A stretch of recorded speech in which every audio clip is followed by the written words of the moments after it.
Pada tanggal 9 Desember 1947 terjadi peristiwa pembantaian di Rawagede. Pembantaian keji yang dilakukan kolonial Belanda yang ada di Indonesia terletak di Desa Balongsari, Kecamatan Rawamerta, Kabupaten Karawang.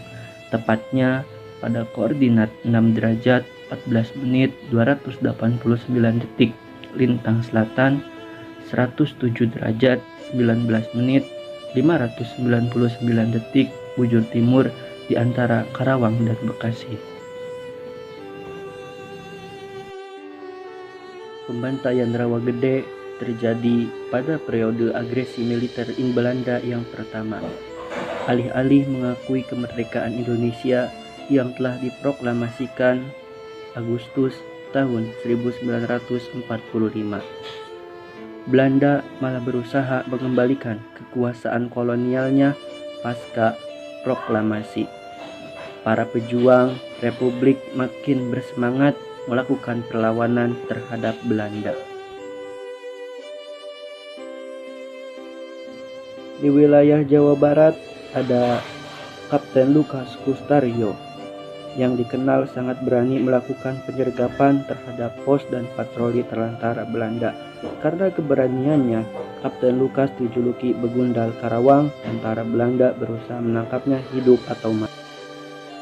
9 Desember 1947, pasukan Belanda yang dipimpin Mayor Alfons Jens Henry Wijnen menyerbu desa Rawagede. Dalam penyerbuannya itu, Belanda tak berhasil menemukan buruannya. Mereka memaksa warga untuk memberitahukan di mana persembunyian Kapten Lukas. Pada saat itu, mereka menggeledah rumah-rumah penduduk untuk mencari para pejuang dan penduduk laki-laki dewasa dari umur 15 tahun. Bila ditemukan laki-laki dewasa, ia dipaksa keluar dan tangan di atas kepala apabila melawan atau melarikan diri. Langsung tentara Belanda menembakinya hingga mati. Adapun mereka yang tertangkap akan dikumpulkan di pekarangan rumah yang luas atau lapangan. Mereka disuruh berbaris menghadap belakang. Setelah itu, mereka akan ditanya satu persatu mengenai keberadaannya Kapten Lukas Kustario dan para pejuang itu di mana. Jika mereka tidak memberitahunya, maka tentara Belanda akan menembakinya langsung mati.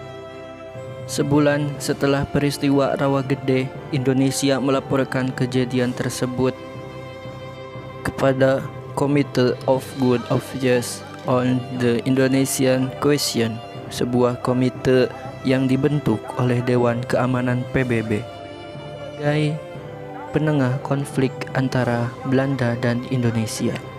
Janda korban dan korban selamat mengajukan tuntutan sebagai bentuk menanggung kerugian akibat kejadian tersebut. Setelah menunggu beberapa tahun, akhirnya gugatan tersebut dikabulkan dan mewajibkan kepada pemerintah Belanda untuk memberikan ganti rugi kepada para korban sebesar 243 juta rupiah.